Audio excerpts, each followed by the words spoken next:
Welcome to Swetha's kitchen. இன்றைக்கி என்ன dish பார்க்க போகிறோன்னா க்ரீன் சிக்கன் கிரேவி. அது எப்படி செய்கிறதுன்னு பார்க்கலாமா?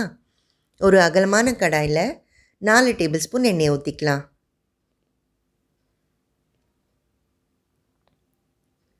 எண்ணெய் நல்லா சூடானதும் 2 பெரிய வெங்காயத்தை கட் பண்ணி சேர்த்துக்கலாம். இப்போ இந்த வெங்காயத்தை கொஞ்சம் நேரம் ஃப்ரை பண்ணிக்கணும்.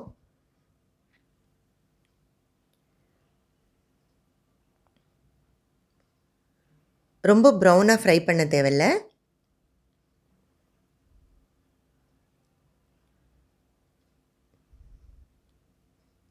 இந்த அளவுக்கு ஃப்ரை ஆனால் போதும். நான் 1 kg சிக்கனை மஞ்சள் போட்டு வாஷ் பண்ணி வச்சுருக்கேன். இப்போ சிக்கனை ஆட் பண்ணிக்க போகிறேன்.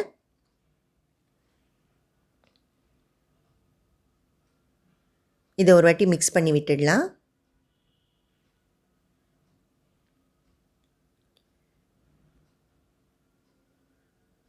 இதுக்கு 1/4 டீஸ்பூன் மஞ்சள்,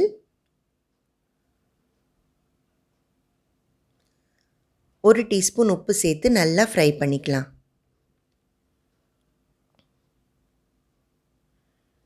சிக்கனுக்கு தண்ணி சேர்க்க தேவையில்லை. ஏன்னா நம்ம ஃப்ரை பண்ணும்போது சிக்கன்லேருந்து தண்ணி வர ஆரம்பிச்சிரும். இங்கே பாருங்கள், நல்லா தண்ணி விட ஆரம்பிச்சிருச்சு. இந்த ஜூஸ்லேயே சிக்கனை வேக வச்சுக்கலாம். கடாய்க்கு மூடி போட்டு ஒரு 5 நிமிஷம் சிம்மில் வச்சுருங்க. சிக்கன் நல்லா வேகட்டும். நெக்ஸ்ட்டு நம்ம ஒரு மசாலா ரெடி பண்ணிக்கலாம். நான் ஒரு சின்ன வெங்காயத்தை கட் பண்ணி ஆட் பண்ணிக்கிறேன். 20 கிராம் இஞ்சி, 20 கிராம் பூண்டு, ஒரு சின்ன சைஸ் பட்டை, 4 கிராம்பு,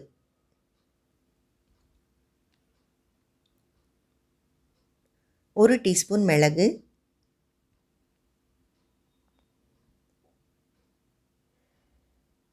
கொஞ்சம் தேங்காய் அதிகமாக சேர்த்துக்க வேணாம். ஏன்னா கிரேவி க்ரீனிஷாக இருக்காது. நான் 1 kg சிக்கனுக்கு 10 பச்சை மிளகாய் எடுத்திருக்கேன்.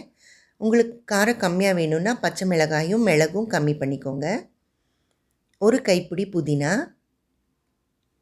ஒரு கைப்பிடி கொத்தமல்லி சேர்த்து நல்லா ஃபைன் பேஸ்ட்டாக அரைச்சிக்கலாம். இப்போ சிக்கனில் இருந்த தண்ணி எல்லாம் நல்லா ட்ரை ஆகிடுச்சு. எண்ணெய் நல்லா பிரிஞ்சு வந்துடுச்சு பாருங்கள்.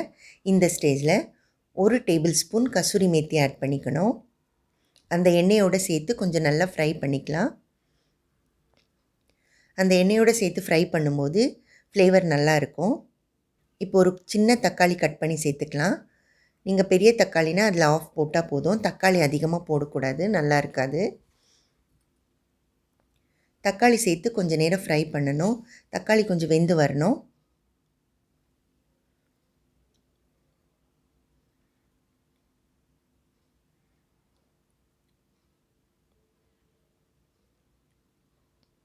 தக்காளி நல்லா வெந்துருச்சு பாருங்கள். இந்த ஸ்டேஜில் நம்ம அரைச்சி வச்ச மசாலாவை ஆட் பண்ணிக்கலாம். மசாலா பச்சை வாசனை போகிற வரைக்கும் நல்லா ஃப்ரை பண்ணணும். நம்ம எந்த அளவுக்கு ஃப்ரை பண்ணுறோமோ அந்த அளவுக்கு கிரேவி டேஸ்ட்டாக இருக்கும். மசாலா நல்லா டார்க் க்ரீனாக வர வரைக்கும் ஃப்ரை பண்ணுங்கள். இன்னும் கொஞ்சம் ஃப்ரை ஆகணும். இப்போ பாருங்கள், டார்க் க்ரீனாக வந்துருச்சா? ஓப்பன் பேனில் வச்சே ஃப்ரை பண்ணுங்கள் நல்லா. இப்போ ஒரு வாட்டி கலந்து விட்டுட்டு கடாய்க்கு மூடி போட்டு 2 நிமிஷம் சிம்மில் விட்டுருங்க.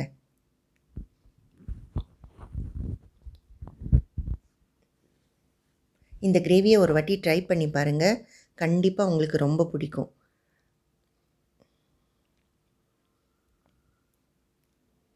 நல்லா டார்க் க்ரீன் ஆகிடுச்சு.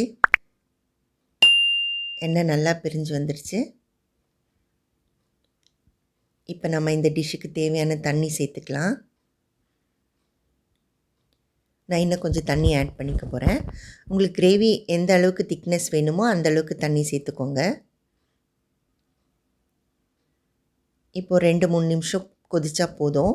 மூடியை போட்டு சிம்மில் வச்சிடலாம். இப்போ கிரேவி நல்லா திக்காயிடுச்சு. ஸ்மெல்லெல்லாம் சூப்பராக இருக்குது. கண்டிப்பாக ட்ரை பண்ணி பாருங்கள். இதை நீங்கள் சப்பாத்தியோட, கீ ரைஸோட, ஒயிட் ரைஸோட, பூரியோட சர்வ் பண்ணலாம். சூப்பராக இருக்கும்.